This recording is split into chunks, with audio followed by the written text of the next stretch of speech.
40-50万自主新能源旗舰 SUV， 两款大家关注的热门车型，理想 L9 和问界 M9， 这两台车到底谁的空间更大，谁的智能化和舒适性体验更好呢？那先说我这台 L9，首先这个前排啊，2块超大、超清晰的屏幕啊，是不是科技感拉满了？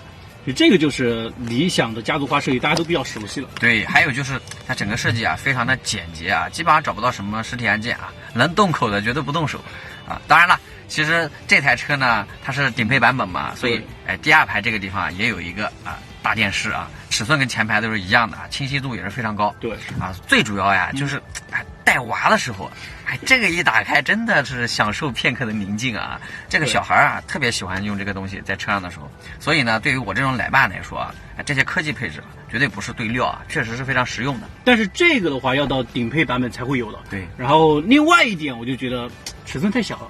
你先别急着吹啊，你待会儿看我那台问界 M9， 我给你看更好玩的。那我接着说重点啊，我觉得这台车其实最打动我的还不是这些，最打动我的其实就是这个座椅啊，舒服。这个座椅舒服吧？我说实话，这个座椅比我家那个大沙发还舒服呢。最主要的原因，一个是够软啊，对，还有一个就是这个头枕了。哇，这个头枕真的，我觉得理想这个 L 系列能卖的这么火，跟这个头枕估计有一半的关系。就把那个迈巴赫的头枕精髓给拿过来了。那比家里面沙发还有一点好的地方就是这个座椅呢，它都是支持这个座椅的通风、加热、按摩啊。第二排座椅空间也都挺宽敞的啊，翘二郎腿都没什么问题。对，而且呢，这个第三排座椅它也支持靠背的这个电动角度调节，而且有这个加热功能。对，所以你看还有小冰箱啊，还有小桌板。对，这还有一个小桌板。所以全家人出去玩真的是非常舒服啊，非常省心。就是一个特别舒适的奶爸车。对，不过我觉得我那台问界 M9 更有惊喜。是吗？带你去体验一下。走。我们再来看一下问界 M9。其实我这个车，我觉得前排内饰设计呢3块屏幕，而且这个屏幕是一个整体的，它不是分开的，所以我觉得看起来更高级一些，而且对称美，所以看起来更习惯一些。我更喜欢简洁一点的，更简洁一点的。然后后排其实空间这一块，两台车没什么好挑剔的，因为毕竟有滑轨可以前后调节嘛，都很宽敞，这个没得说，是不是？但是重要的一点就是我这台问界 M9 在细节上面拿捏的非常好。哪些细节啊？首先第一个，看见没？哟，遮阳帘。你那个是隐私玻璃，但我这个遮阳帘就感觉仪式感就出来了。这个有点豪华。然后另外一个就是什么？来，咱体验一下。看见没？这个是电动的，你可以降下去。哦，你那个也是电动的吗？我这个不是，我这个是手动的。这个是留给尊贵的客人的是吧？对。然后我这个第一个方面就是它电动这个位置尊贵一点，它的电动呢确实要比理想 L9 的看起来更高级些，包括这个手枕长度啊也要比理想 L9 的更长一些，更舒服，对吧？然后另外就是功能性这一块，你看理想 L9 如果你开座椅通风、加热、按摩，你需要够到前面屏幕上去，这个车全部集成在侧面了，对，用起来更方便，还挺方便的，对吧？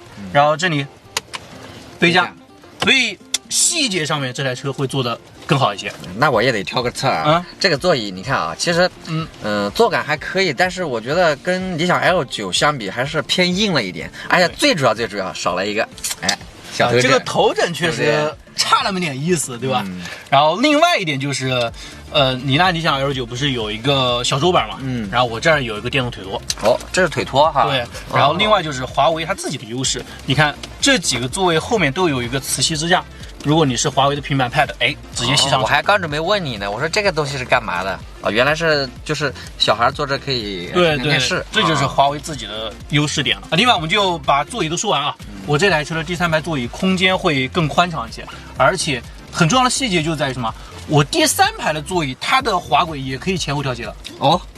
理想 L9 是只能调节它的座椅靠背，但我这个前后滑轨是电动调节的。所以这样一来的话，我的后备箱空间利用会更灵活，包括我第三排、第二排的人员的调整也会更合理一些。我发现现在第三排其实做的都挺不错的啊，不像以前的那个小板凳的感觉了。对，毕竟尺寸在这儿，是不是？然后我们再说一说娱乐影音这一块，你那是一个尺寸这么大的电视，这个投影仪，我这是一个激光投影。然后好处在哪儿？第一个就是它会比较大。然后呢，其实你躺在这里的时候，你的观感会比较好。然后另外就是一家人嘛，如果坐在车里面，稍微有一点那种家庭影院的感觉了，我觉得这一点我很喜欢。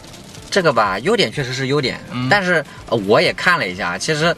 首先呢，我觉得它的这个分辨率啊，我觉得是不如理想 L9的。第二个，它这个应该不是触屏的啊，达不到这个技术啊。还有我刚才扫了一眼，这个投影仪这不会顶头吗？这就是它的激光投影啊，我感觉有点顶头啊，不过在中间啊，就是稍微有一点点的突兀，然后显示肯定没有。那我选的话呢，我觉得。其实你觉得哪个好？我觉得还是这个屏幕电视更好。那我更喜欢这种投影的感觉，家庭影院那我们各取所需。对对对。再和你说一个小细节，那你系个安全带看看。安全带？怎么了？发现没有？最尊贵的这个位置，你的安全带其实是集成在座椅上面的。哦，看到没有？你没说，我还真没发现。这个第一个就是。